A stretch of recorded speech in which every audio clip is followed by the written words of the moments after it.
Quand on est prêt à acheter, trouver une propriété, c'est pas évident. Mais c'est le bout le plus facile, parce que quand tout le monde court après la même demeure que vous, ça joue dur. Nouveau Info a obtenu des chiffres exclusifs sur la surenchère. En janvier, dans la région de Québec, ce sont 3 propriétés sur 10 qui se sont vendues plus cher que le prix demandé. Dans la ville de Québec, c'est 31 des ventes, sur la Rive-Sud, 28 et dans la banlieue nord, 21 Puis le 3 sur 10, c'est pour le mois de janvier, parce que dans le cadre du printemps, là, si on compare les stats du mois d'avril l'année passée, on est plus à 4 sur 10. Québec avait un peu de rattrapage à faire. Moi, j'étais plus surpris que quand on avait le gros boom dans les autres régions, qu'eux ne suivaient pas. Alors, c'est comme la normalité du marché, là. Ça s'est juste rattrapé comme tel. Concrètement, ça veut dire qu'en janvier, en moyenne, une maison unifamiliale sortait à plus de 60 000 que le prix demandé. Pour un condo, c'est 37 000 de plus. Et pour un plex, ouch, il faut être prêt à allonger presque 100 000 de plus que le prix demandé.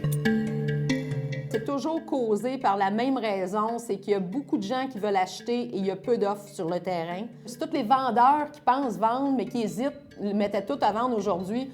Je pense qu'on réglerait une partie du problème. C'est peut-être pas demain la veille, alors on va aller voir sur le terrain ce que ça veut dire, la surenchère. Une propriété de la rue des Ardennes, dans Saint-Sauveur. Jimmy! Bonjour Mathieu. Salut, Bien? ça va, toi? Excellent, merci. Good.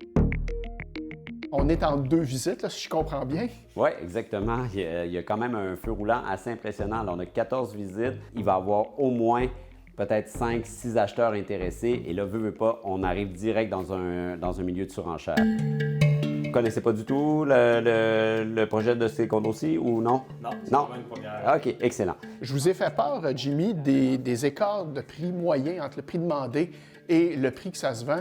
Est-ce que c'est des chiffres qui vous surprennent? On le sait que si on cherche une maison à 500 000 il ne faut pas visiter une maison bien plus haute que 425 000 La réalité, c'est celle-là. Elle affichée à 489, on n'y arrivera pas.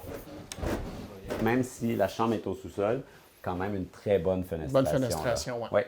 Est-ce que là, vous conseillez à quelqu'un d'acheter encore dans un marché à Québec qui est en forte surenchère? C'est drôle parce qu'en 2004, quand j'ai commencé comme courtier, on me disait « Hey, t'es sur la fin, là, tu viens de manquer 4 belles années. » Après, début de pandémie, où ce qu'on me dit « Non, c'est pas le temps d'acheter, là, tout est trop cher, etc. » Tous les gens qui ont acheté pendant la pandémie ont fait des super bonnes affaires finalement.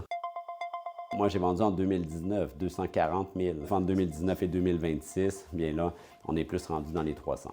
T'sais, si on attend, on va attendre quoi? Aujourd'hui, il y a 14 acheteurs qui arrivent pour cet appartement-ci.